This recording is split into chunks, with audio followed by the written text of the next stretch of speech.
bueno, cumplo con presentarles a todos a Hugo en este momento para dar paso a nuestro café, en el cual trataremos, bueno, bastante sobre la nueva ley de fortalecimiento de áreas protegidas y específicamente un contexto que hacia nosotros, hacia Fundación Ecociencia, actualmente nos ha interesado mucho y es una oportunidad de mejorar el monitoreo desde una perspectiva del uso de herramientas específicas para áreas un poco inaccesibles, que le daré un poco paso más a Hugo para que nos vaya explicando un poquito el tema.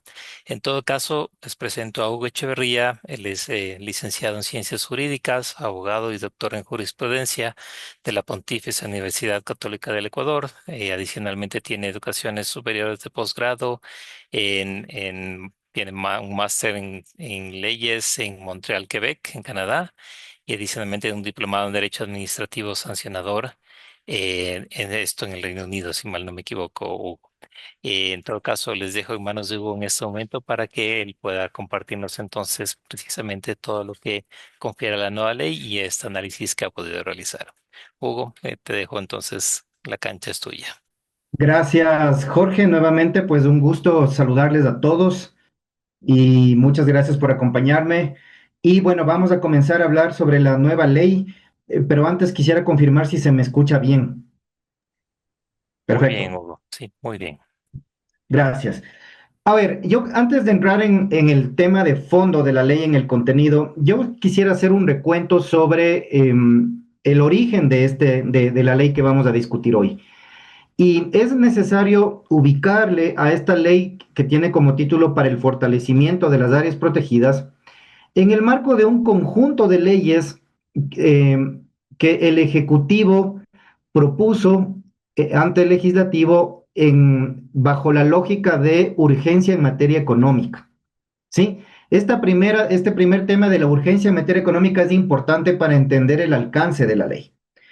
Y el segundo punto tiene que ver con que el tema central de esta ley y el denominador común con las anteriores, con otras dos de urgencia económica, no es del medio ambiente ni es del sistema nacional, sino más bien el problema de el conflicto armado interno y cómo el Estado podría reaccionar mejor ante este problema. ¿Sí? Las dos leyes anteriores son la ley de inteligencia, ¿sí? Y la ley que tiene que ver con seguridad pública y la ley de contratación pública. Entonces, ustedes fíjense que este tema se enmarca en una lógica que no es necesariamente la que el sector ambiental está familiarizado. Y en la primera versión cuando era proyecto de ley todavía, en la primera versión se observaba con claridad esta situación. Y de hecho, las dos razones por las cuales el Ejecutivo propuso el proyecto de ley de ese entonces era la presencia de grupos organizados delincuenciales ya dentro de áreas protegidas. Y específicamente mencionaba el caso de las actividades mineras ilícitas, ¿ya? Entonces, al Ejecutivo le preocupaba la presencia de grupos que se dedican a actividades mineras ilícitas, por un lado, y por otro lado, también le preocupaba al Ejecutivo el cinturón de pobreza en torno a las áreas protegidas. Entonces, de ahí viene la lógica de fortalecer el tema del sector de turismo con miras a hacer frente a la problemática de la pobreza. Entonces, visto de esa manera, ustedes ahí un poco van a tener un poco, se encuentra un poco mejor la lógica de por qué el Ejecutivo propuso, por ejemplo, y al final sí pasó, el tema de la presencia militar en el Sistema Nacional de Áreas Protegidas, que ha causado muchísima controversia. ¿Sí? Por eso es que van a ver más adelante que el Ejecutivo da paso al fomento del uso de la tecnología con fines de monitoreo en las áreas protegidas porque son lugares remotos de difícil acceso de las Fuerzas Armadas y de la policía. Entonces, esto es importante mencionar antes de pasar al contenido. ¿Ok?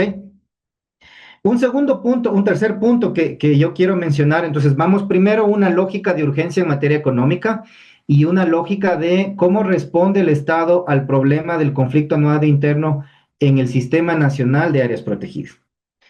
Hay un tercer punto acá.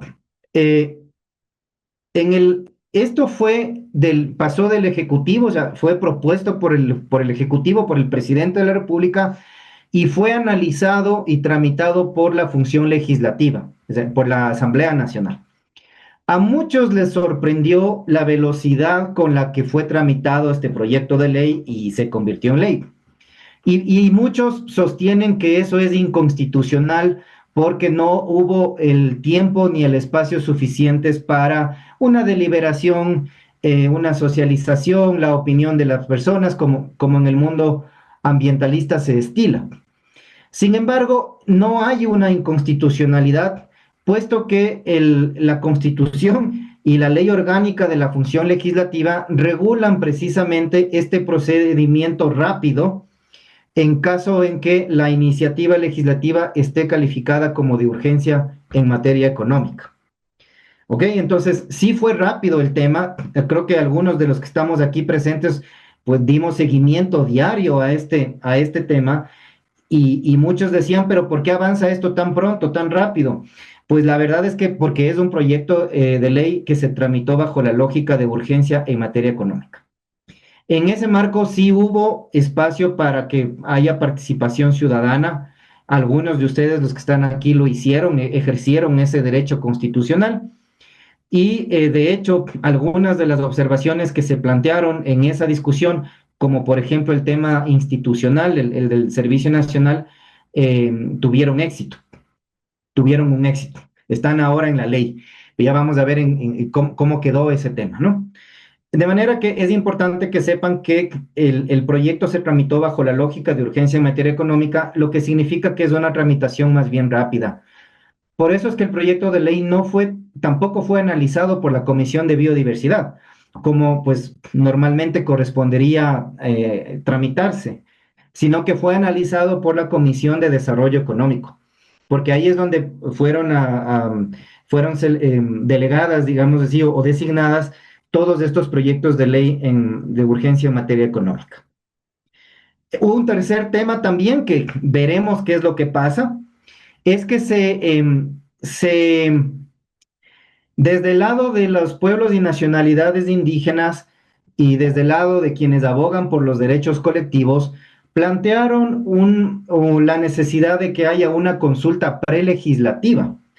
¿Qué quiere decir esto de la consulta prelegislativa? Y aquí les pido mucha atención porque este es un tema bien complicado. En el mundo jurídico ecuatoriano hay algunas clases, algunos tipos de consulta, que como todos ustedes conocen, son mecanismos para promover la participación ciudadana. Entonces, hay la consulta popular, hay la consulta previa, hay la consulta ambiental y finalmente hay la consulta prelegislativa. La consulta prelegislativa es un derecho constitucional específico de los pueblos, de los miembros de pueblos y nacionalidades indígenas, ¿ya? Y es un mecanismo que permite a los miembros de estos pueblos y nacionalidades indígenas dar una opinión antes de que una norma sea expedida. Y concretamente, en este caso, una norma de carácter legislativo, es decir, una ley, antes de que la ley sea expedida. Entonces, por favor, no confundir con la consulta previa que aplica a proyectos, obras o actividades, ¿sí?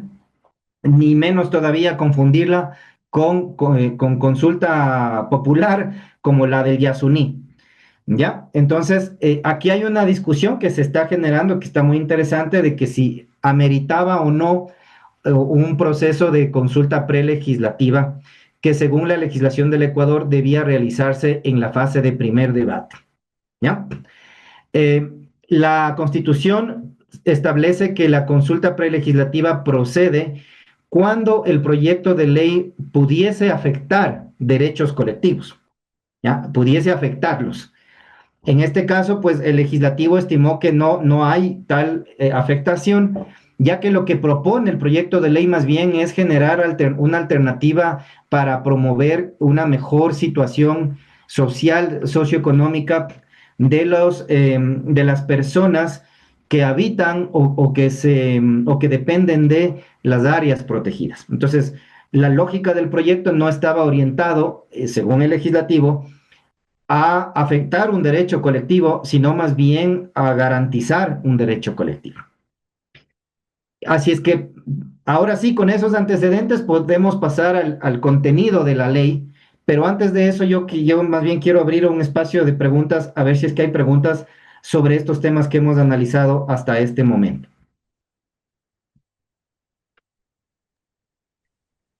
En completa libertad, el que desea hacer las preguntas puede abrir su micrófono y realizarlo. Vamos a hacerlo de esta manera en este momento.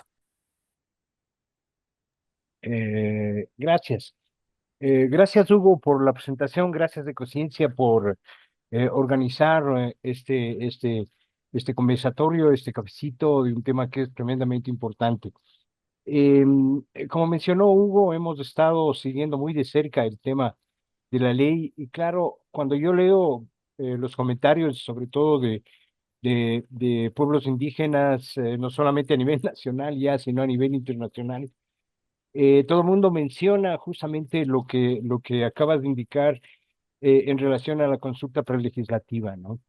Y todos los documentos, sin excepción, que yo he tenido acceso en ese sentido, hablan de la falta, primero, de consulta con los pueblos indígenas, ¿no? Que era, todos mencionan que es súper obligatorio, y segundo, que se salta muchos temas de la Constitución y que va a afectar esquemas no solamente de territorio, sino también de uso de recursos naturales, hablando de los esquemas, por ejemplo, de desarrollo de actividades turísticas, sin el consentimiento previo, libre e informado de estos grupos, ¿no?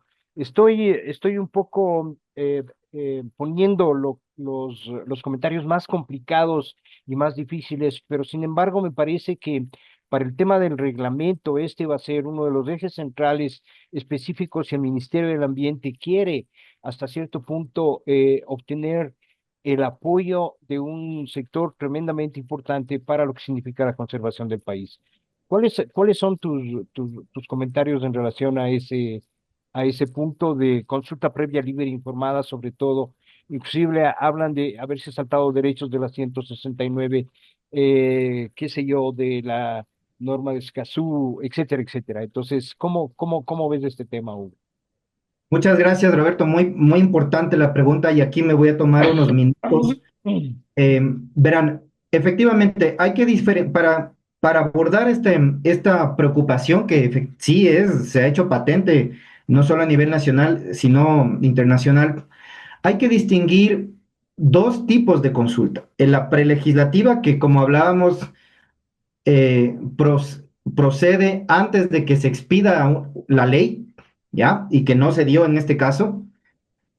Pero hay otra que es la consulta previa, ¿sí? Libre e informada, que también es un derecho constitucional reconocido específicamente a los miembros de pueblos y nacionalidades indígenas.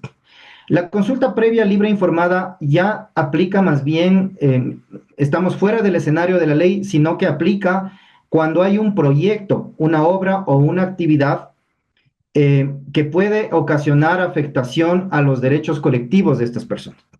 Por ejemplo, un proyecto, obra o actividad que se realiza en un territorio de un pueblo o nacionalidad indígena.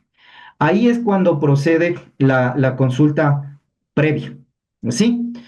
Eh, Aquí también, este es un tema que, tal como quedó en la versión final de la ley, más bien existe una disposición expresa que reitera la vigencia de la consulta previa en cualquier, no solo para actividades extractivas como prevé la Constitución, sino que si se fijan bien, la está empleando a cualquier actividad que se realice en el marco de los derechos constitucionales de los pueblos y nacionalidades indígenas.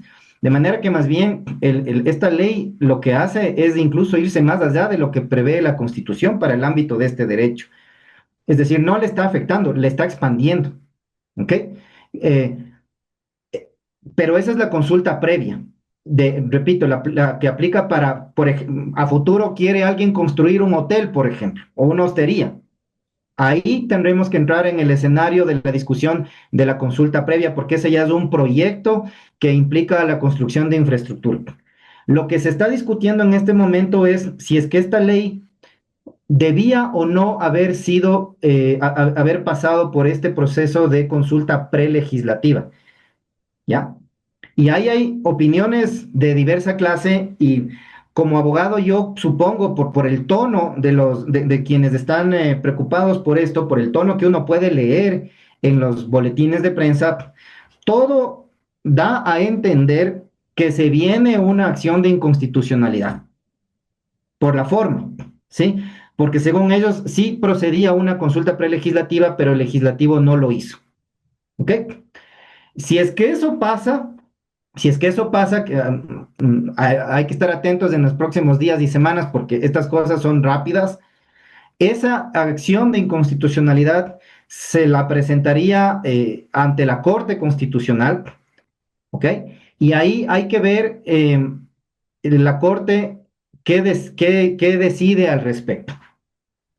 Entonces, pero esto todavía no ha ocurrido. Hasta este momento lo único que hay es boletines de prensa de ciertos sectores que están manifestando su malestar porque no hubo un proceso de consulta prelegislativa.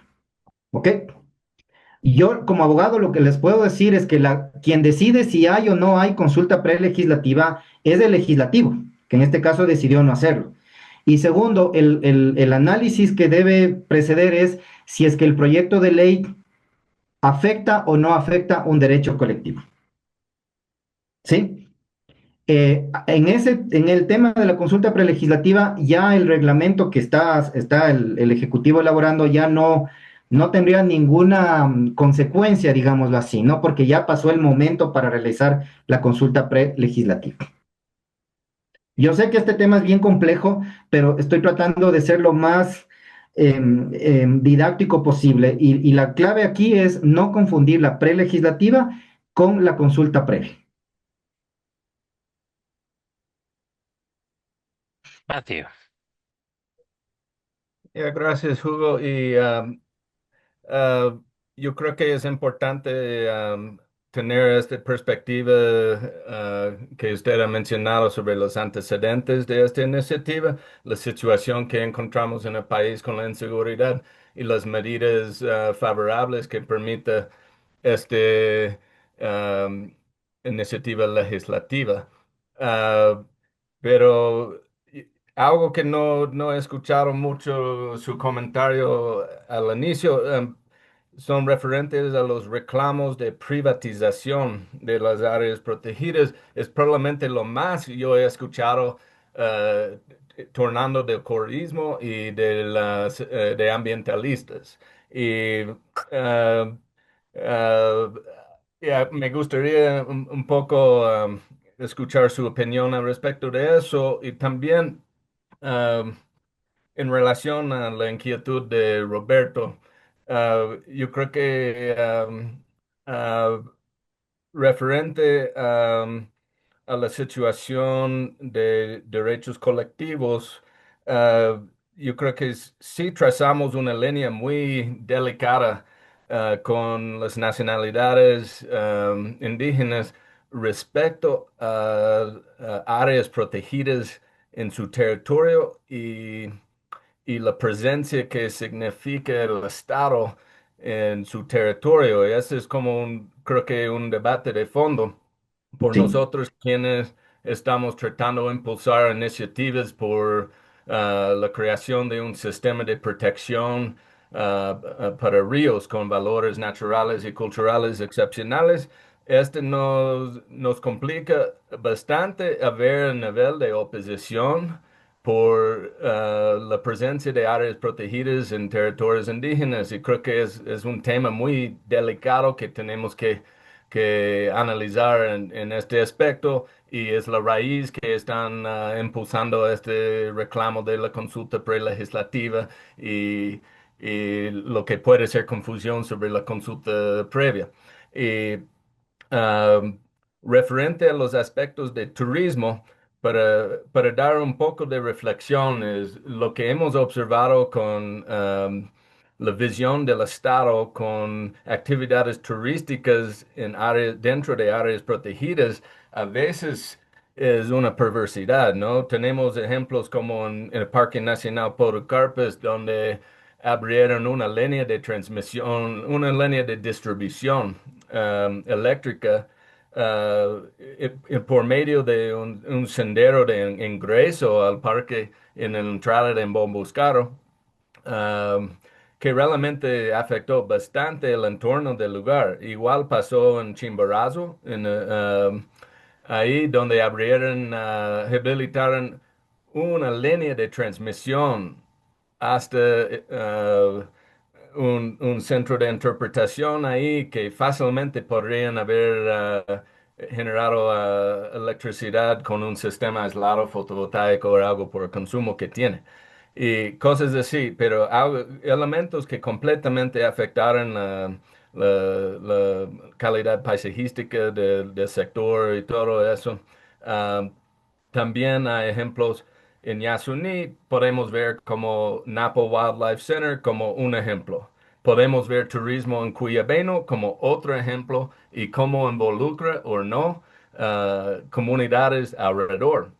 Y yo creo que pensando que todas las comunidades van a empezar a tener beneficios de turismo dentro de áreas protegidas cercanas, es un tema también de preocupación en el término de cómo van a manejar eso, porque a veces el tipo de turismo que pueden proveer comunidades alrededor de las áreas protegidas no cumple con los um, realmente requisitos o la manera que quisiéramos ver ese tipo de actividad en las áreas protegidas. Bueno, hago un Caray. comentario muy bienvenido. Gracias. Gracias, Matthew, porque estos temas me invitan ahora a seguir al siguiente bloque, que es explicar un poco el contenido de la ley, cómo quedó. Porque como la versión original tuvo una serie de cambios, algunos profundos, hasta salir a como todos hemos leído en el registro oficial. Efectivamente, vamos a responder los temas punto a punto. El, el texto de la ley se caracteriza, el eje central se caracteriza por buscar sostenibilidad, por buscar unos nuevos mecanismos de sostenibilidad financiera para el sistema nacional. Eso está desde el artículo 1, ¿verdad? Y en esa búsqueda apunta hacia el turismo como una alternativa que está reconocida por la Constitución para lograr este objetivo de sostenibilidad financiera.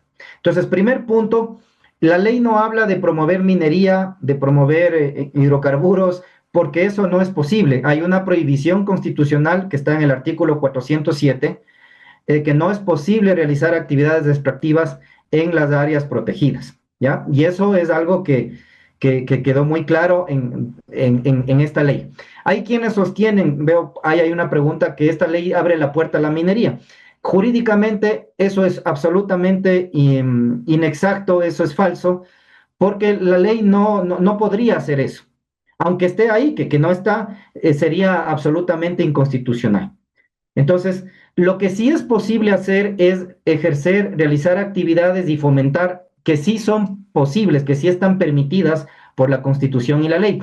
Y una de esas actividades es el turismo. ¿Ok? Entonces, de ahí es por eso es que el proyecto de ley se enfoca en el tema del turismo. Ahora, mucho se sostuvo, incluso en el debate legislativo, de que esta ley promueve una privatización del sistema nacional.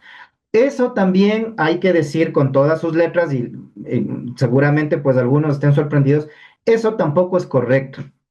La privatización jurídicamente significa entregar algo que era del Estado al sector privado, pero entregarlo completo, digámoslo así, ¿no?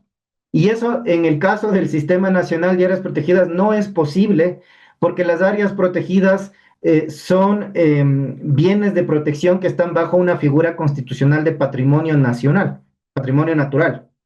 Entonces, esto no puede ser privatizado. Y de hecho el proyecto no va hacia allá.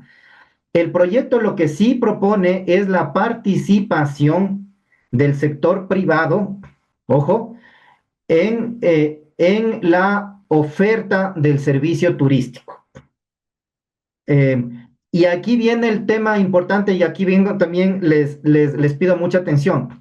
Las figuras que utiliza la ley de participación, que dicho sea, ya están en el Código Ambiental actual, la participación del sector privado, no son las que el sector ambientalista está familiarizado, como por ejemplo el tema del comanejo, los convenios, no. La figura de participación es la que está empleando la función ejecutiva en otros ámbitos, que son las asociaciones público-privadas. ¿Ya?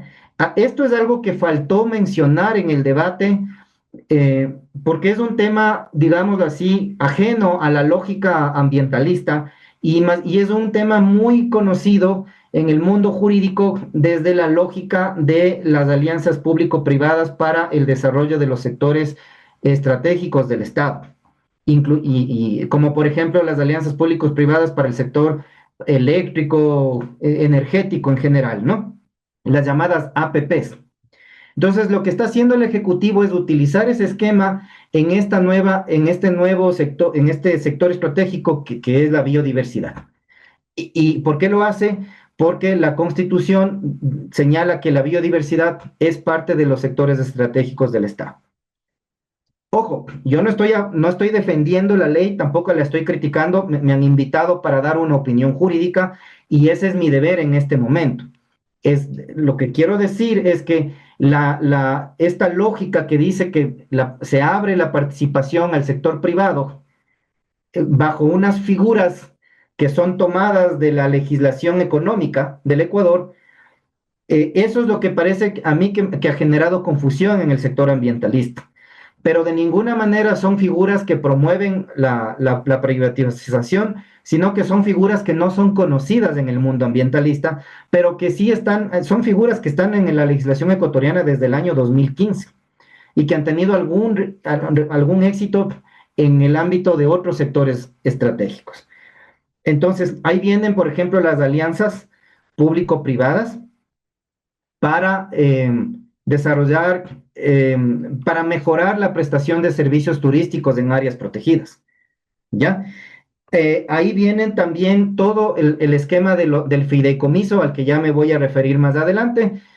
Y también ahí se incorporó ahora último un par de disposiciones, un par de artículos que señalan que tiene que haber un modelo más adecuado para integrar la participación de las personas que habitan en las áreas protegidas, ojo, no solo los pueblos y nacionalidades indígenas, sino todas las demás, de una forma más dinámica en el fomento al turismo.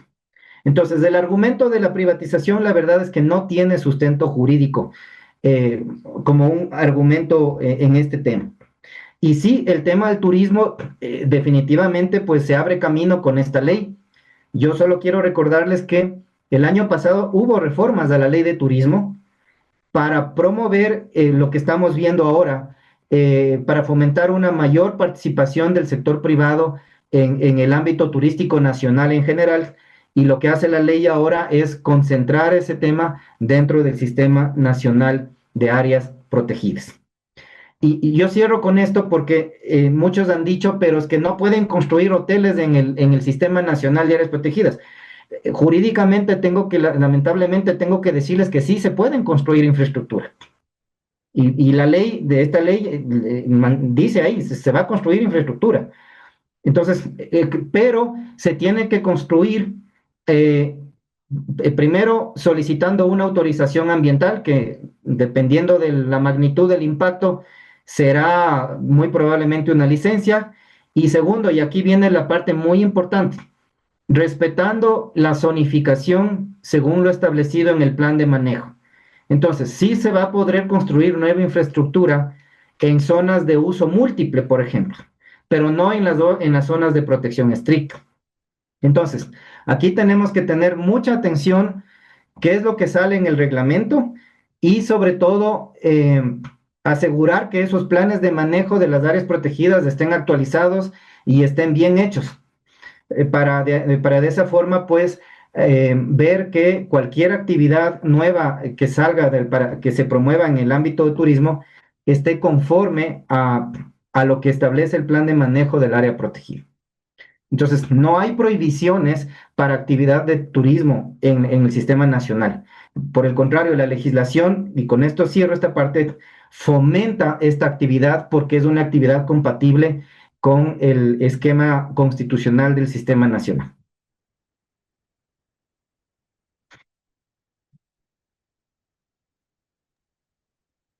Excelente, ¿Tal vez Hugo. Creo alguna que otra pregunta antes de había una pasar pregunta de Virginia en el chat. No sé si tal vez muy brevemente igual, porque sé que tienes que pasar también a la ampliación de la ley. Virginia nos dice, ¿podría ser que la ley promueva una especie de concesión para dar los servicios en áreas protegidas, concesiones al sector privado o al sector de pueblos indígenas? Sí, la respuesta es absolutamente sí. Y mucho se habla de la concesión, que es una de las tantas figuras que provee el derecho. El Ejecutivo se está yendo más bien a las alianzas público-privadas que se realizan mediante contrato, ¿sí? Pero a la larga lo que buscan estos esquemas, hay que hay algunos otros, el comanejo es otro de los esquemas que es muy conocido en el mundo ambiental, es que el sector privado incursione, entre a esta situación, a la administración, a ayudar en la administración, en la gestión del área protegida. Eso no significa, ojo, que el sector privado va a convertirse en el planificador del área o en el ente rector. No, ese es otro de los argumentos que han surgido y que no tienen ningún asidero jurídico. La intervención del sector privado no significa disminución de la rectoría del Estado en el sistema nacional. Para nada. Vean, más o menos es como el tema de las carreteras. Y digo más o menos porque no es exacta la analogía, pero es muy aproximada.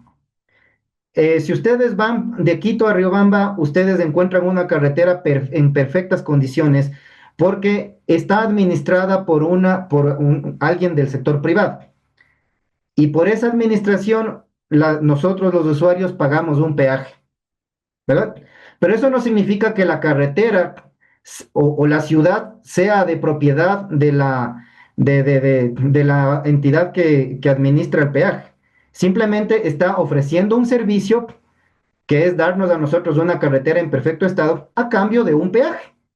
Entonces, acá es algo parecido, es que incursiona el sector privado para mejorar la situación del sistema nacional. ¿Qué hay que decir, estimados amigos? Ustedes conocen mejor que nadie. El sistema nacional se está cayendo a pedazos. O sea, esa es la realidad. Y esto no es una alegoría o alguna crítica. Eso dice la exposición de motivos del proyecto de ley. Si no fuera por el sistema nacional tiene como base financiera el presupuesto nacional del Estado que sirve para pagar sueldos y la cooperación internacional que apoya en lo que puede. Pero más o menos hay un saldo pendiente ahí, hay un hueco me parece que son 15, o sea, es un hueco importante financiero, ¿verdad? Entonces, si nos quejamos por lo malo que está el sistema nacional, y ahora viene un proyecto que propone una tercera alternativa. Francamente es que a veces es difícil entender también las críticas, ¿no? Entonces, si nos quejamos de que está mal el sistema nacional, pues ¿por qué nos quejamos al encontrar una alternativa? Tenemos que sacarle adelante a este sistema nacional porque el problema que es nuevo para todos es que estamos con GDOs en las áreas protegidas, queridos amigos, y de eso creo que no nos estamos dando cuenta. Estamos con grupos de delincuencia organizada transnacional metidos en las áreas protegidas. O sea, eso es peor que tráfico ilícito de vida silvestre, eso es peor que no haya trabajo en las áreas protegidas. O sea, es una cosa que sabemos cómo comienza, que estamos viendo ahora, el destrozo en las riberas de los ríos, pero no sabemos cómo va a terminar. Entonces, ahora con esta ley, y le voy a dar la palabra a Peggy, pero dejo ahí, ahora se viene un momento en el que ya no solo el guardaparque va a estar al frente del área protegida, sino también la policía y las Fuerzas Armadas. Damos paso a la pregunta de Peggy.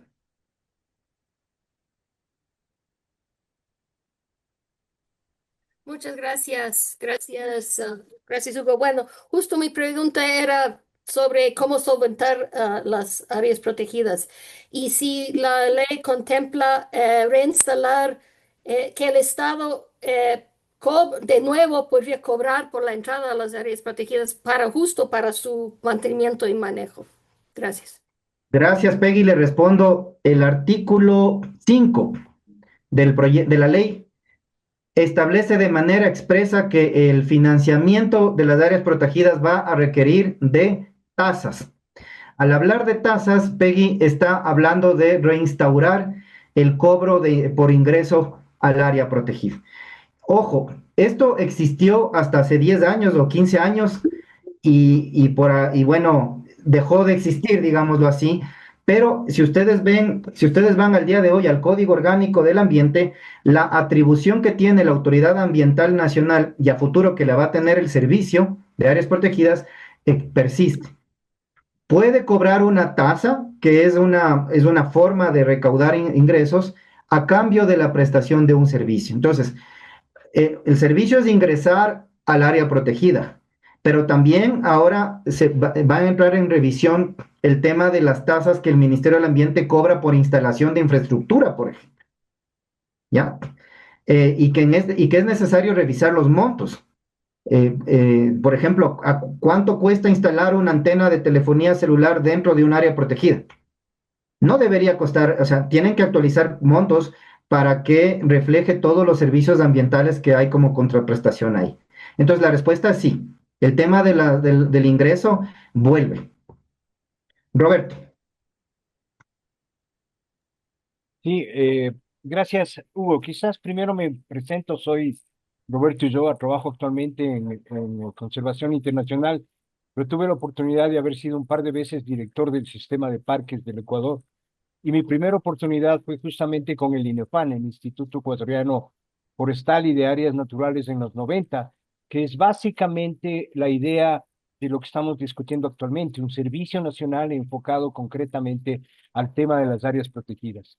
Yo personalmente y como institución defiendo fuertemente el esquema de la creación de un servicio, porque un servicio permite y es una entidad que puede tomar sus propias decisiones financieras, que puede tomar sus propias decisiones administrativas y todos los esquemas de gestión y de manejo dentro del 20% del país en ese aspecto. Y creo que eso es fundamental y lo estamos dejando de lado. Estamos centrando la discusión en aspectos que no necesariamente son los más importantes y tú muy claramente lo acabas de mencionar. El servicio las áreas protegidas, perdón, del SNAP se están cayendo lastimosamente a pedazos actualmente porque los rubros financieros que, bueno, no han sido suficientes en varios años como tal, pudieran tener una serie de apoyos específicos ahora con un nuevo Servicio Nacional de Áreas Protegidas.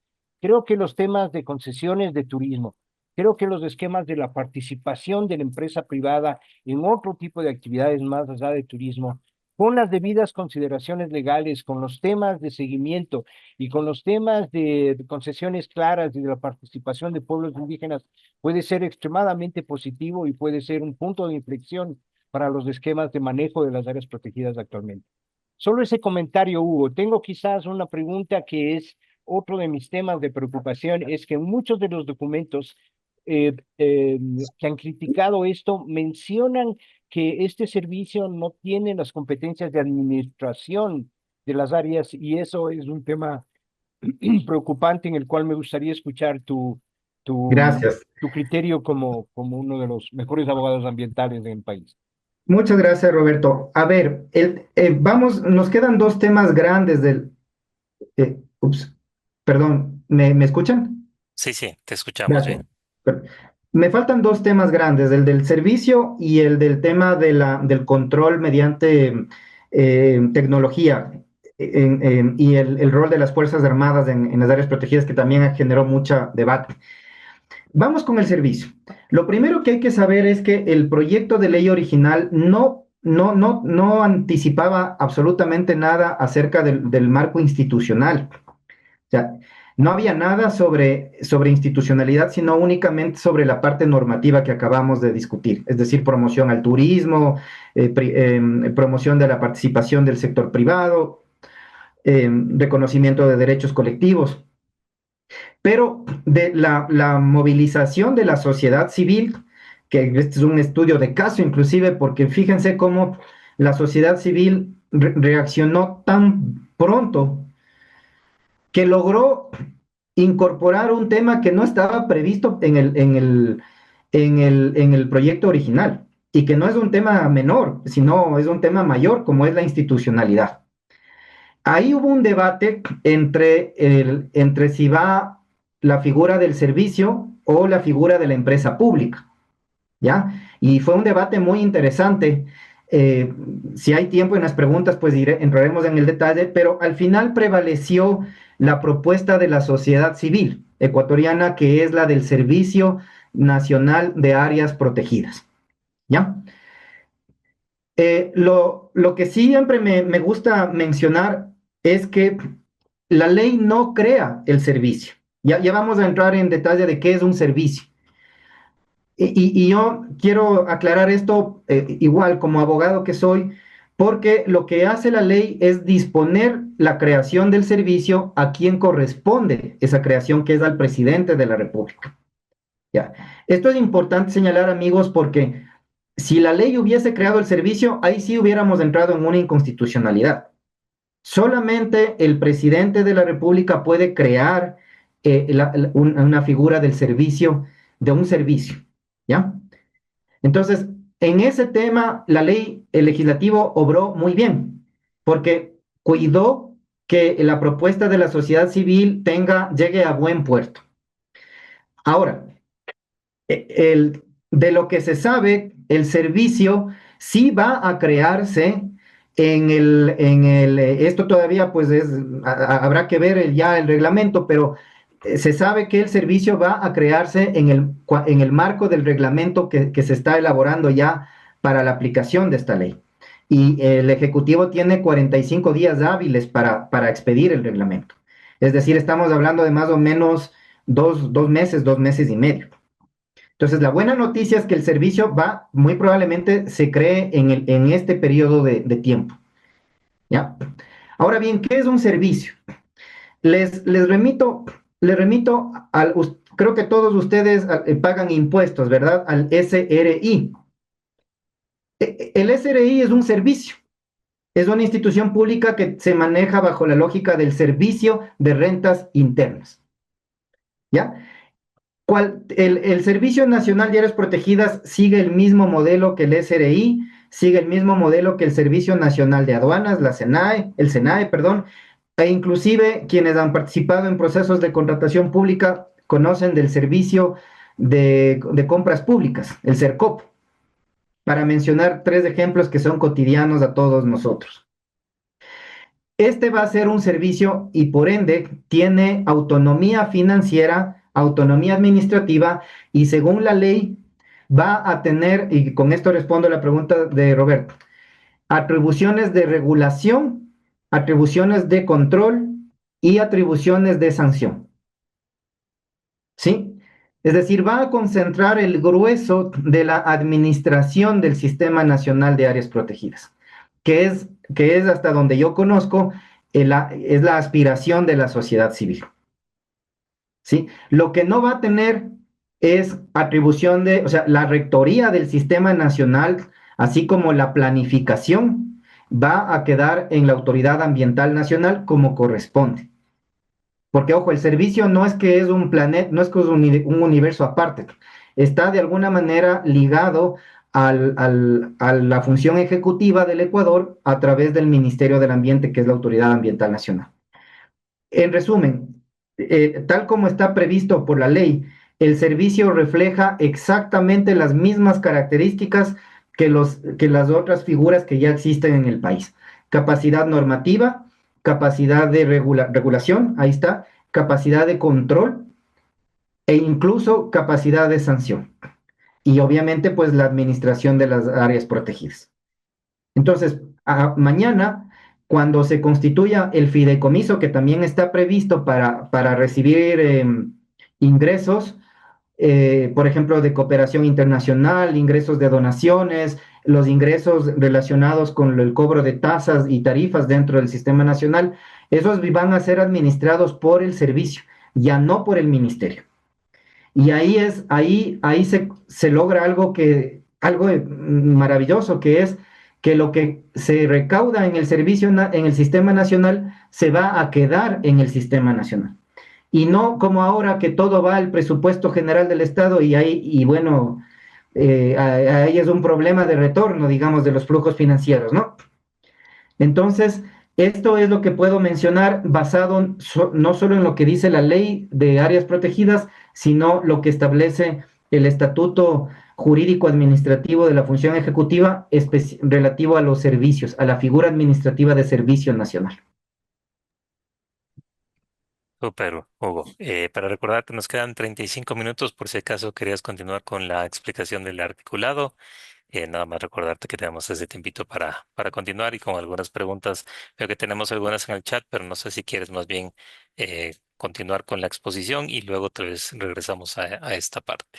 Ya, muchas gracias. Vamos con el otro tema que es muy importante, y que seguramente también veamos ahí reparos de parte de, hay sectores que no están muy contentos con lo que vamos a comentar a continuación. La ley propuso, desde el proyecto de ley y ahora ya que ya está en vigencia, propone que una fuerte presencia o una mayor presencia de las fuerzas del orden en las áreas protegidas. ¿Ya? Pero ¿por qué propone esto? La propone, y la versión final de la ley quedó bastante concreta al respecto, para hacer frente a problemas de actividad ilícita. Y no es una presencia permanente, sino basada en una necesidad. ¿Ya? Entonces, este primer concepto yo quiero mencionarles, es importante. Hay quienes desde los sectores de los derechos colectivos de pueblos y nacionalidades indígenas han manifestado objeción, señalando que se están vulnerando sus derechos a la no militarización de sus territorios. Pero si uno revisa el texto de la ley, eso no es lo que está proponiendo la nueva ley. La nueva ley lo que está señalando es que le preocupa que estas áreas protegidas estén desprotegidas. ¿Ya? Y por eso es que hace un llamado a que las Fuerzas Armadas y la policía tengan una presencia mayor. No pensando desde una lógica de derecho colectivo, sino pensando desde una lógica de derecho ambiental y de derechos de la naturaleza, de proteger el entorno natural del área protegida. ¿Sí? Aquí este tema deja ver un gran vacío que por muchos años se vino discutiendo, pero no llegaba a buen puerto esta discusión. Las áreas protegidas, bajo la visión ambiental, tienen a los guardaparques como sus guardianes, ¿ya? Y si bien la figura del guardaparque en la época inicial de las áreas protegidas del PANE era bastante fuerte, hay que decir, yo me acuerdo, tenían algunas atribuciones legales, inclusive una capacidad hasta de reacción frente a un ilícito, por ejemplo. En la actualidad, los guardaparques no pueden hacer prácticamente más que informar a la autoridad superior de que han identificado un ilícito. ¿Ya? En el pasado los ilícitos eran básicamente asociados a que la gente cortaba los árboles, que se habían trochas, digamos, no quiero minimizar el asunto, pero eran temas muy distintos a los ilícitos que los guardaparques tienen que afrontar el día de hoy. ¿Sí? Muchos de ustedes conocen, porque esto no es secreto, que los guardaparques son víctimas de amenazas por parte de grupos organizados, de miembros de grupos organizados. Vayan a ver el Parque Nacional Machaliza, en la zona marina, para darles un ejemplo. Hay guardaparques amenazados, porque todos sabemos quién es el vecino del Parque Nacional Machaliza en términos de grupos organizados. ¿Ya? Entonces, la lógica que está en el proyecto de ley original y que ahora ya pasó a ley es esa. no es molestar a los, o vulnerar los derechos de nadie, sino, por el contrario, garantizar los derechos de la naturaleza en el Sistema Nacional de Áreas Protegidas. Que las Fuerzas Armadas, cumpliendo su rol constitucional, puedan ingresar al sistema nacional y hacer frente a estas nuevas amenazas, que como digo, ya no son unos señores que están talando unos cuatro arbolitos, a pesar de que eso ya es complicado, sino que son mafias, mafias de delincuencia organizada, mafias de delitos de contrabando de combustible, mafias de delito de actividad minera ilícita, mafias de tráfico de vida silvestre, ojo con eso, mafias madereras, ¿sí? Entonces, ante eso, un guardaparque que además el mismo Estado ha señalado que existe un guardaparque por una extensión similar a la ciudad de Quito. Hay 600 guardaparques para todo el sistema nacional. O sea, por favor, ¿cómo les podemos pedir a estas personas que hagan frente a un minero, a un grupo organizado? Que si no tienen ni siquiera un gas pimienta los guardaparques, no tienen nada. Entonces, ahí viene la necesidad de pues cubrir ese vacío, ¿no? Entonces, esa es la lógica de la ley. Y aquí viene algo muy importante que quienes trabajan en Galápagos sabrán. En Galápagos mejoró muchísimo el nivel de efectividad en la aplicación de la ley debido a la incursión de sistemas de monitoreo satelital allá por el 2015, ¿ya? La Reserva Marina de Galápagos tiene un sistema de monitoreo satelital que le permite al Parque Nacional Galápagos y a la Armada saber qué barco entra, qué barco sale, a qué hora entra, a qué velocidad navega, si se detiene, si no se detiene. Y gracias a esta tecnología se han logrado incluso juicios de sanciones efectivas en la historia reciente. Pero las otras áreas continentales no tienen nada. O sea, son patrulladas con unos vehículos antiguos de la época del INEFAM, inclusive, si es que hay, ¿verdad? Bueno, ahora último, las áreas marino-costeras pues recibieron han sido dotadas con buenos equipos, con vehículos nuevos, con lanchas inclusive, pero esa es, digamos así, son proyectos pilotos y no es la generalidad. La generalidad más bien es que no hay forma de hacer monitoreo y control efectivo al 100%. Ante eso, el proyecto, la ley propone incursionar en la tecnología, ¿ya? Hacer uso de la tecnología que ya existe para mejorar la labor de control y de monitoreo o de seguimiento en las áreas protegidas. Eso es un avance fundamental. Entiendo yo que ese avance está inspirado en la experiencia de Galápagos, concretamente de la Reserva Marina de Galápagos y de algunos proyectos pilotos que ha habido aquí en las continentales. Así es que me parece que eso es tal vez eso fue un tema que pasó, que no tuvo mayor controversia porque creo que todo el mundo estaba de acuerdo con mejorar el control a través de tecnología. Hasta ahí yo llego con este bloque. No sé si tengan preguntas o si no pasamos a revisarlas del chat. Sí, bueno, Matthew tenía unas preguntas. No sé si más bien ahorita puedes ampliarlas, Matthew, tus preguntas. Y si es que alguien más también tiene una pregunta, con todo gusto.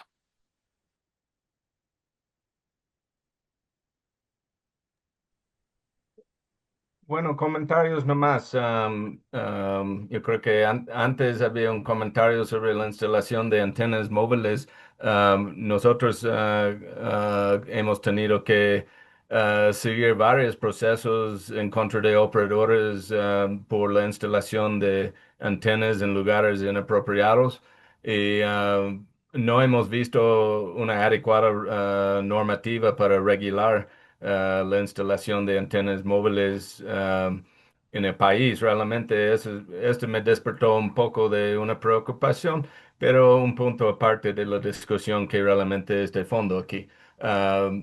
Igual manera, el cobro de entradas,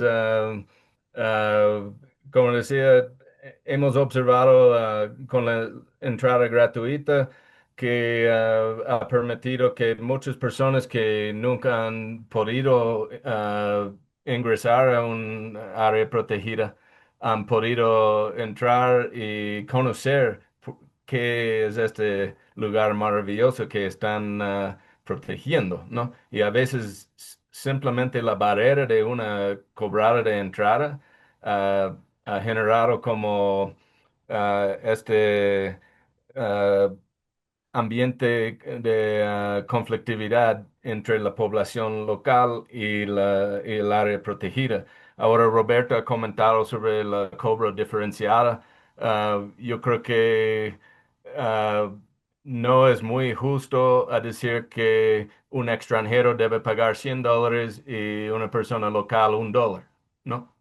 Por ejemplo, a una entrada, este también genera otro tipo de problemas de discriminación y para decir que ah, en algunos aspectos puedes imaginar. Pero yo veo la mayoría de problemas yo he visto en la cobrada de entradas son simplemente tener una persona que está ahí cobrando y que tienen especies o recibos para dar, entregar y que tienen sueltos para dar. Es como no están preparados para recaudar fondos en estos puntos. Más la guardia parque está ahí tratando de solventar el ingreso de personas antes de cuidar el lugar, ¿no? Entonces, esa es un poco la reflexión que tengo sobre este aspecto, pero yo creo que de fondo en este debate, en este proyecto de ley, yo creo que tenemos que evaluar los pros y los contras, y realmente la situación de fondo que estamos atravesando con la inseguridad y los problemas ahí, yo veo Ah, ah, tenemos especialmente el uso de tecnología por el monitoreo, es absolutamente necesario. Espero que los detalles más finos pueden pulir y mejorar en tal vez en el reglamento o algo así. Nada más. Gracias, Matthew. Bueno, vamos, no sé si hay más preguntas. Yo estoy revisando un poco las del chat, pero no sé si alguien quiera mencionar. Ya vamos a referirnos al tema de las tasas, que veo que ha generado conversación en el chat. Pero antes de eso, ¿alguien quisiera hacer alguna otra observación? Tal vez algún tema que no he mencionado todavía. Yo creo que Eric Tanguila tiene algún punto muy interesante para considerar en el chat. Pues presentar un par de comentarios ahí que creo que Sí, merecen atención. sí. A ver, estaba viendo justo precisamente la observación de Eric. A ver, el tema, definitivamente creo que haciendo una evaluación rápida de qué tema ha sido el más preocupante en el proceso de formulación de la ley de aprobación y ahora ya de vigencia, es el asunto de que desde la visión de los derechos colectivos de pueblos y nacionalidades indígenas existe este malestar porque no han sido consultados en la modalidad de consulta prelegislativa. En ese sentido, francamente, no habrá sorpresa si es que en un par de semanas desde ese sector se presenta una acción de inconstitucionalidad. Yo creo que eso se va a venir, ¿ya? Y en ese escenario, lo que va a quien le corresponderá definir si es que procedía o no una consulta prelegislativa va a ser a la Corte Constitucional del Ecuador. No es al sector indígena, tampoco es al sector de gobierno, sino que el caso iría a decidirse ante la Corte Constitucional del Ecuador. ¿Ya? Es importante que ustedes sepan que un caso de inconstitucionalidad en el Ecuador al día de hoy toma entre 3 y 5 años de tiempo en resolverse. Y en ese tiempo la ley está en plena vigencia. De manera que lo que corresponde más bien ahora es enfocarnos en el reglamento. Eso es lo que sí me estaba faltando en este momento. El reglamento va a ser la norma, según la Constitución, les quiero comentar porque aquí también hay mucha confusión. Según la Constitución, eh, el reglamento tiene la función de aplicar la ley, cualquier reglamento, ¿sí? Entonces, Si la ley es general en ciertos aspectos, el reglamento tiene que ser detallado en la mayor medida posible. Y según la Constitución, los reglamentos de aplicación de las leyes le corresponde expedir al presidente de la República. Ojo con esto, no a la ministra del Ambiente. ¿Sí? Entonces, y para eso el presidente de la República tiene 45 días hábiles, es decir, días de lunes a viernes, ¿no? Este, el Ejecutivo actual, el gobierno actual, se ha caracterizado por hacer las cosas dentro del tiempo previsto. Algo que pues es positivo porque ustedes conocen que esto en el pasado pues los tiempos nunca se han cumplido. Les voy a dar un ejemplo. El reglamento al Código Orgánico del Ambiente, que debía estar listo en 2018, estuvo listo en 2019. Y eso fue porque hubo el impulso del entonces ministro del Ambiente por cumplir esa tarea pendiente. ¿Ya? Entonces, que fue algo bueno y tenemos ya un reglamento al Código Orgánico del Ambiente. En este caso, de lo que se sabe, el Ministerio del Ambiente ya está elaborando el borrador que va a ser revisado por la asesoría jurídica de Presidencia y muy probablemente este tema lo tengamos para septiembre. Ahí es la buena noticia es que hasta donde se sabe, Fernando está en pantalla, el Ejecutivo va a abrir un espacio para socialización del borrador. ¿Ya? Entonces sí va a haber oportunidad para que quien quiera hacer una observación, pues la haga. Pues ahí hay que aprovechar esa oportunidad para uno saber qué es lo que se está proponiendo en detalle y dos, si es que hay alguna inquietud o alguna observación, algún aporte que hacer, pues plantearlo, ¿no? O incluso alguna objeción. Sí va a haber el espacio. De hecho, tengo conocimiento que están anticipando 12 reuniones en todo el país, o sea, 12 espacios para socializarlo en todo el país.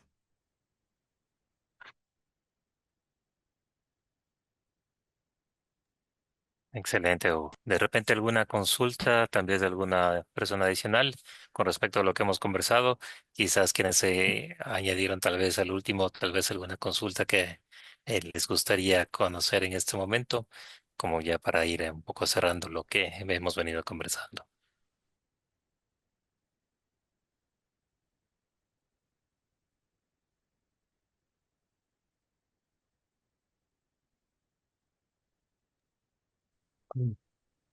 Si nadie se lanza, yo quisiera mencionar que la creación del Servicio Nacional de Áreas Protegidas es una oportunidad histórica que no deberíamos dejar de lado. Histórica en el sentido de que tenemos la oportunidad de este rato de sentarnos a conversar entre sectores que hemos sido básicamente muy relacionados, el sector conservacionista con el sector de pueblos indígenas y de comunidades locales de afrodescendientes, por ejemplo, para asegurar justamente las peticiones sobre la necesidad de reconocimiento de territorios a esas comunidades y pueblos indígenas, ¿no? Aquí en la reunión, por ejemplo, se encuentra Lucy Ruiz. Lucy Ruiz es una persona a la que los pueblos en aislamiento voluntario le deben mucho, porque en la época de Yolanda Cacabatze, ella fue la que impulsó la creación de todos estos esquemas para taromenanes, por ejemplo, a nivel cerca del Parque Nacional de Asuní, ¿no es cierto? Las áreas intocables, como les llamamos, para cuidar a pueblos indígenas. Esa decisión fue extremadamente difícil y tenía bastantes detractores, pero visto en la actualidad, los pasos que se dieron fueron extremadamente adecuados en ese sentido. Igual pasa con el sistema de áreas protegidas. Ahora pueden haber bastantes dudas, pero sin embargo, estas son acciones específicas que si las conversamos adecuadamente, si hacemos que justamente el Ejecutivo transforme esto en un proceso de coordinación entre sectores, yo creo que el país indiscutiblemente sale ganando, ¿no? Y temas como estos, ¿no? Cafés en los cuales una persona que maneja el tema legal adecuadamente puede clarificar justamente estos miedos y estas críticas, es absolutamente importante. Así que también mi agradecimiento a Hugo y a Ecociencia por la organización de temas como estos, que tenemos que seguirlos replicando frecuentemente durante este momento crucial en el país. Bueno, ya que Roberto me lanzó, Roberto querido, un gusto. Gracias a Hola, todos. Lucy, un gustazo. Primero, felicitaciones a Ecociencia por esto. Realmente esto es necesario y esperemos que no sea la única.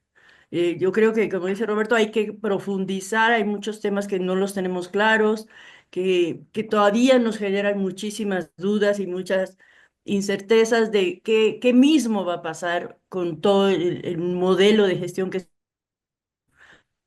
como Roberto dice, una de mis preocupaciones en general es, uno, los territorios indígenas. ¿Qué va a pasar con los territorios indígenas? Porque todavía hay algunos que enfrentan procesos que necesitan una efectiva regularización. Y sobre todo, ¿qué va a pasar con la zona intangible? La zona intangible y su zona de amortiguamiento fue establecida por decreto y por decreto se puede ir. Y eso sí me preocupa. ¿Qué es lo que va a pasar con el turismo, que ese turismo de aventura que quiere ver a toda costa a los pueblos indígenas en aislamiento? ¿Cómo se va a regular? Y eso debe estar muy claro en el reglamento. Y sí, que el control sea efectivo, pero efectivo, porque el control en la CID, en la dirección de la zona intangible, es muy pobre. Y muy pobre porque justamente los guardaparques, como acabaron de decir, no tienen ninguna autoridad para hacer nada.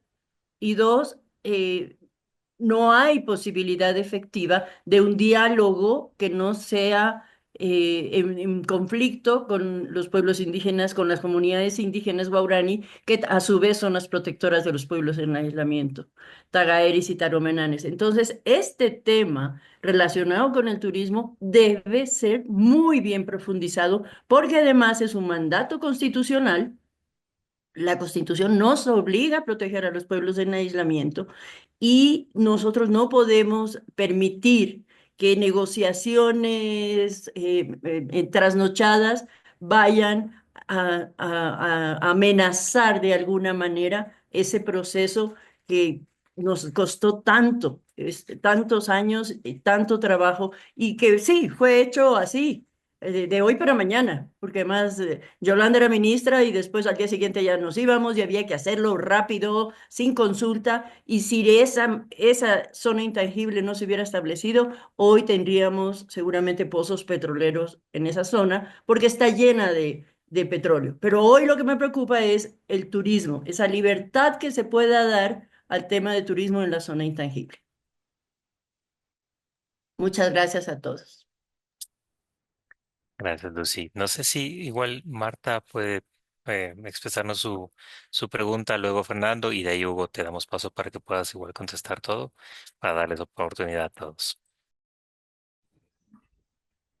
Gracias, Jorge. Buenas tardes a todas y todos. Lastimosamente no pude conectarme antes y desconozco totalmente lo que hayan tratado.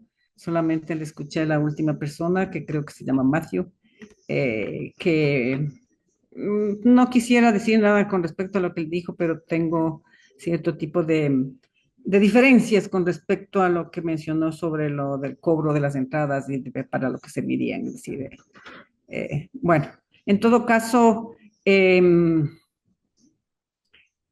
solo escuché el tema del reglamento y claro que es una preocupación muy grande que un reglamento a una ley como la que estamos tratando este momento tenga simplemente 45 días para ser elaborado. Eso está dentro de las disposiciones transitorias, creo que me parece que está. Y eso, por supuesto, que es muy preocupante, porque para poder hacer un reglamento consistente que no caiga en los mismos errores en los que la ley ha caído, se necesita un proceso mucho más pensado y más analizado. desde, a mí mi preocupación con la ley está desde el objetivo de la ley. Entonces creo que aquí hay mucho que discutir y que analizar para si ya estamos aquí y no se podrá lograr nada, pensando que ya, no sé cuánta gente piense que ya con situaciones de presentación de demandas de anticonstitucionalidad que tiene esta ley, no vamos a conseguir nada, pues como alguien decía, hay que participar en la elaboración de este reglamento.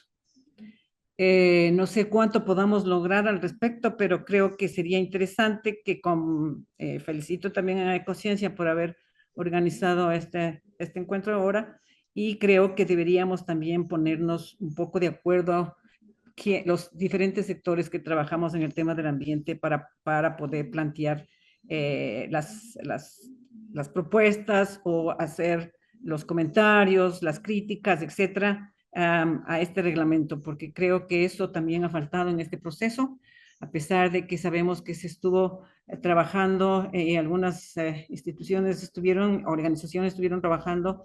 Creo que nos faltó también ponernos de acuerdo nosotros primero para saber qué es lo que planteábamos y qué es lo que tácitamente o explícitamente aceptábamos en este proceso malhadado de esta ley. Me preocupa también, como dice Lucy, el tema del turismo. Creen que el turismo va a arreglar todo y no es así. Sabemos que no es así, de lo contrario, este país sería ya otro. Y creo que inclusive hay algunas cuestiones que no se están tomando en cuenta de lo que puede producir el turismo.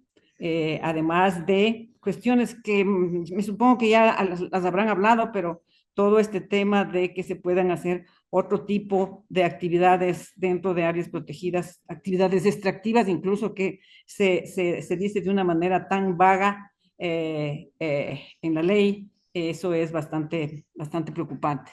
Entonces, mi llamado a que podamos estar alertas, si es que están haciendo ya el reglamento en el ministerio, que alguien nos diga en qué consiste y que por favor podamos intervenir de manera más organizada, más orgánica también en la discusión y aportes que se pueda hacer a este reglamento.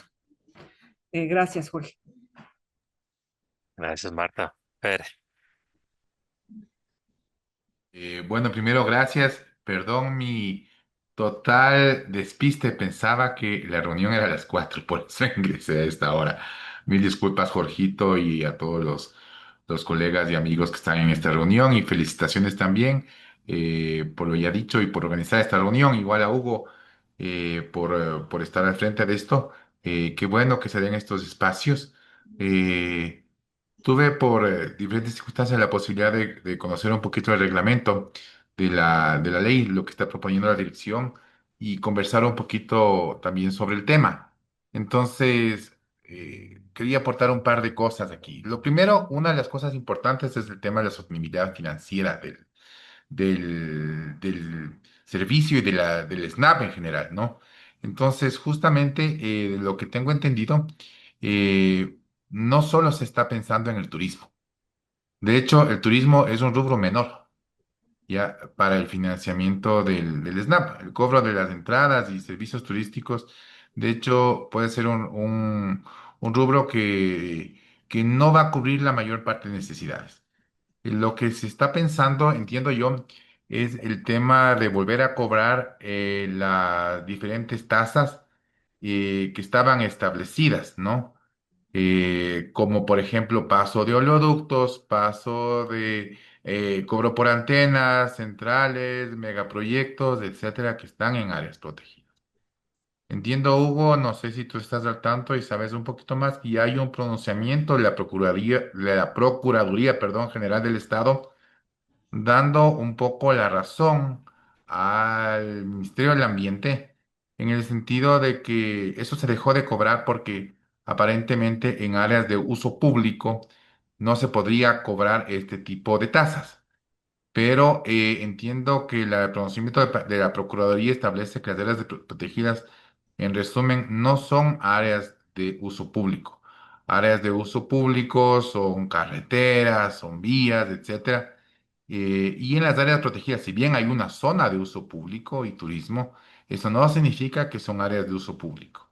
Entonces, aparentemente con esto, en base a proyecciones económicas, generaría muchísimos más recursos que el tema de turismo, ¿no? Entonces me parece que la sostenibilidad del sistema y del servicio va un poco más por allá.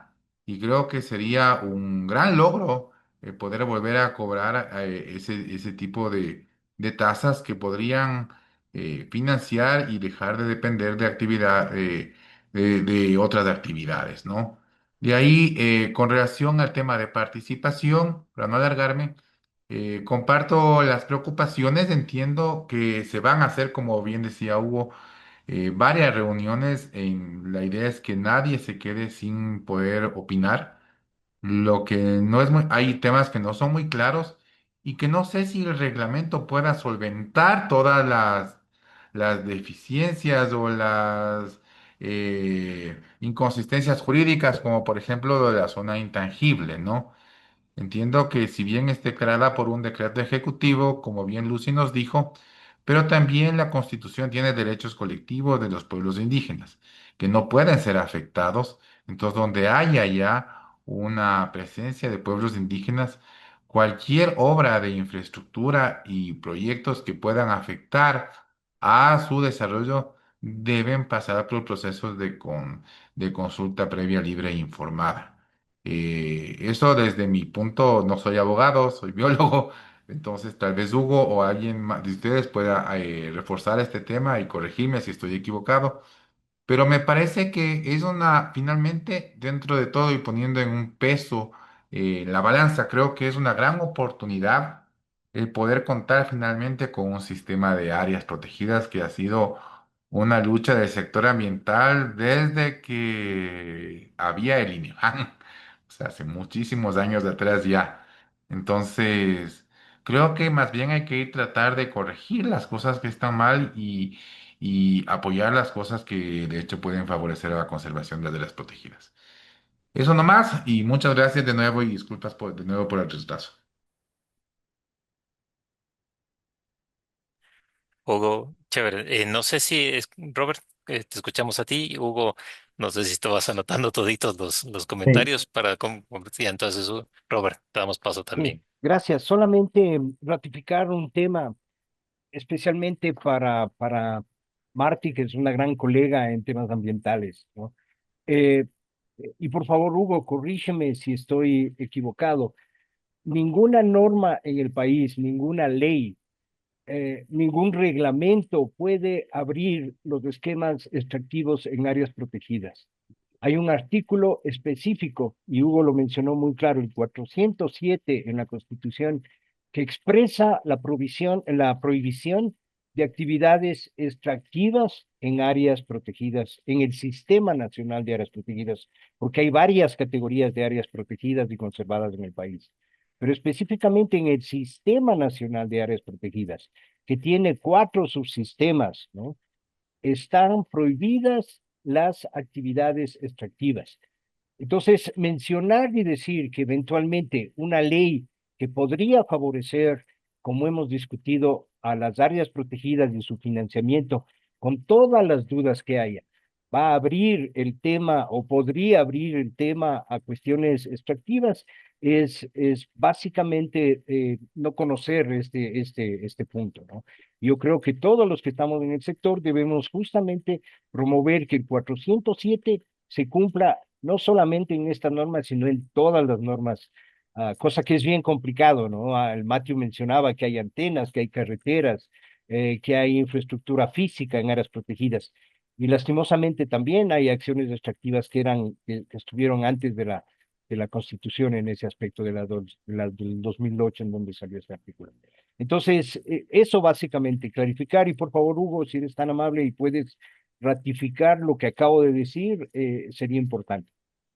Gracias, he tomado nota de las observaciones y voy a tratar de sistematizar. En primer lugar, eh, Sí, lo que nos menciona Roberto es en efecto lo correcto.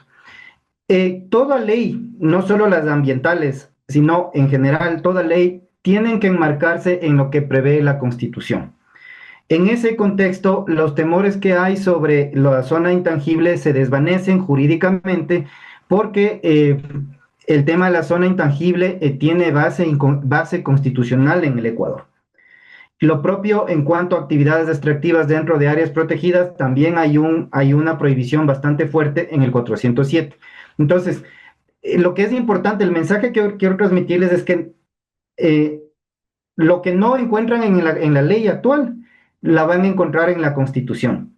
Y tiene que haber una relación de jerarquía y una relación de coherencia entre una y otra.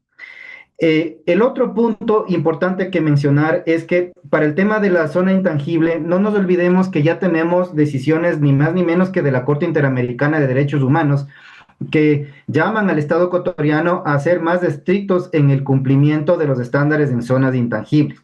Es decir, aquí ya salimos incluso del nivel de la Constitución y nos pasamos a organismos de derechos humanos regionales. Un tercer punto que todo el mundo deja fuera, pero que es importante incorporar. El Ecuador legisla no solo en función de lo que dice la Constitución, sino en función de lo que nos hemos comprometido en tratados internacionales. Ojo con esto. A la base de todo esto que estamos haciendo aquí, no solo es el Código Ambiental, sino el Convenio sobre Biodiversidad. Y esa es la base del sistema nacional. Entonces, yo quiero invitarles a revisar, a mirar el texto de la ley. Ninguna ley es perfecta, tiene fortalezas y debilidades, bajo la lógica de los estándares interamericanos y también de los convenios internacionales. Invitarles también a estar atentos a ver cómo sale ese borrador, ese reglamento que ya Fernando nos ha adelantado algunos elementos. Y cerrar mencionando, porque estamos sobre el tiempo, efectivamente, el espíritu de la ley es lograr mayor financiamiento a través de qué? Primero, cooperación internacional, que ya existe ahora, pero incluso generar un escenario de mayor confianza para atraer más cooperación internacional. De ahí la idea del fideicomiso, por ejemplo, y la idea del servicio. ¿Sí? Segundo, ya puertas adentro, el tema de los ingresos a las áreas protegidas, que efectivamente no será un rubro importantísimo, pero es más que cero, que es lo que tenemos ahora. Y tercero, lo que nos acaba de mencionar Fernando, el cobro de las tasas por servicios prestados en el sistema nacional. Les voy a dar un dato. En este momento, una empresa pública del Ecuador, que no voy a decir el nombre, está adeudando 57 millones de dólares por concepto de ocupación del Sistema Nacional de Áreas Protegidas. ¿Ya? Que no es poco, ojo, no es poco. Entonces, miren, es decir, el tema de la tasa aparece como algo interesante en el sentido de financiamiento interno, ¿sí? Y efectivamente, la Procuraduría del Estado ya ha señalado que las áreas protegidas no son como el Parque La Carolina. No, no, no, o sea, no son espacios públicos donde el Estado puede instalar, hacer infraestructura gratuitamente, son espacios protegidos, que es una categoría jurídica distinta. Entonces, y termino con esto. Hace 3 semanas el Estado ecuatoriano fijó una tasa para ilícito y el sector minero está muy preocupado por el monto de la tasa, ¿no es cierto? De hecho, han presentado una demanda de inconstitucionalidad. Entonces, la lógica actual de las tasas no es una tasita de centavos, ¿sí? Son tasas que representan un rubro importante al presupuesto del Estado.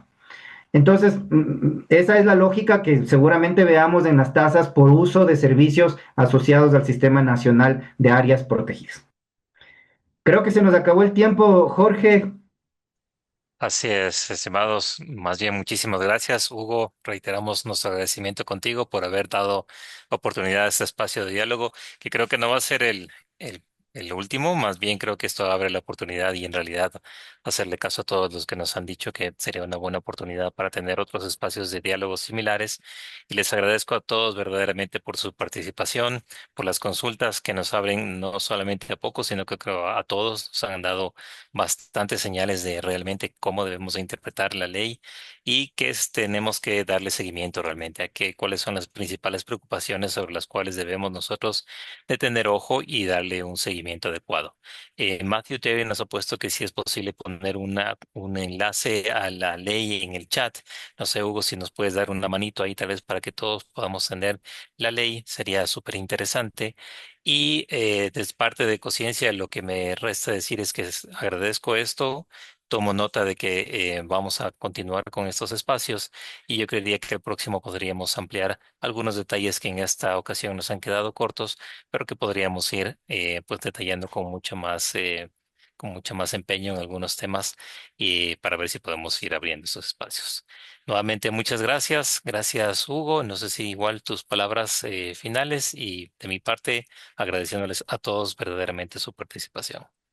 Gracias más bien a ustedes por la invitación, por la iniciativa. Para mí es un gusto y un honor compartir con personas de tan alta nivel en el mundo del Sistema Nacional de las Áreas Protegidas y no les puedo adjuntar la ley aquí en el chat, pero ofrezco mandarlo a Jorge inmediatamente para que le haga llegar a Matthew y a quien desee. Perfecto, listo. Yo ofrezco enviar también a todas las personas. Muy amable, muchísimas gracias por todo y de nuestra parte será un hasta pronto, un gustoso hasta luego con todos. Chao.